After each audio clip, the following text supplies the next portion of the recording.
পদত্যাগ পদত্যাগ এই মুহূর্তে পশ্চিমবঙ্গের আনাচে কানাচে কান পাতলেই একটা শব্দ বড়ই কানে ভেসে আসছে, পদত্যাগ।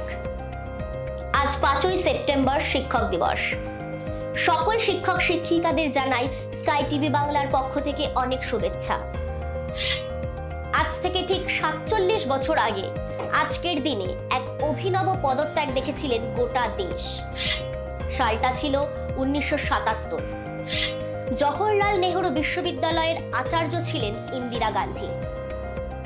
সেই সময় ছাত্ররা আচার্যর পদত্যাগের দাবি তোলে, আর সেই পদত্যাগ পত্র তুলে দেন স্বয়ং ইন্দিরা গান্ধীর হাতে। পরের দিন জেএনইউ বিশ্ববিদ্যালয়ের আচার্য পদ থেকে পদত্যাগ করেন ইন্দিরা গান্ধী। পরের দিন জেএনইউ বিশ্ববিদ্যালয়ের আচার্য পদ থেকে পদত্যাগ করেন ইন্দিরা গান্ধী। গত মঙ্গলবার এক অভিনব পদত্যাগের দাবি দেখল পশ্চিমবঙ্গ তথা ভারতবাসী। গত সোমবার আরজি কর ঘটনার প্রতিবাদে জুনিয়র চিকিৎসকরা বেশ কিছু দাবি নিয়ে লালবাজার অভিযান করে। তার মধ্যে অন্যতম দাবি ছিল কলকাতার নগরপাল বিনীত গোয়েলের পদত্যাগ। পুলিশ আন্দোলন ঠেকাতে রাস্তার উপরে ব্যারিকেড দেয়। ডাক্তাররা শান্তিপূর্ণভাবে সারা রাত রাস্তায় বসে থাকে।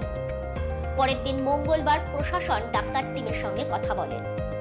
তাদের দাবিগুলোর মধ্যে অন্যতম ছিল নগরপালের পদত্যাগ, আর সেই দাবিপত্র তুলে দিতে যান স্বয়ং নগরপালের হাতে। জুনিয়র ডাক্তারদের দাবি মেনে পুলিশ ব্যারিকেড তুলে দেয়।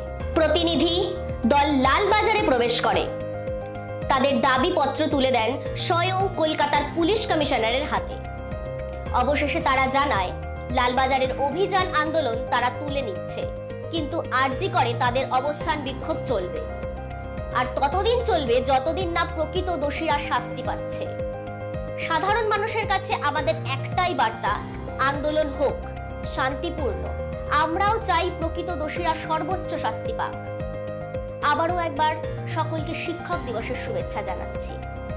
আপনাদের অভিমত কমেন্টে অবশ্যই জানান। খবর ভালো লাগলে চ্যানেলটি সাবস্ক্রাইব করুন, ভিডিওটি শেয়ার করুন।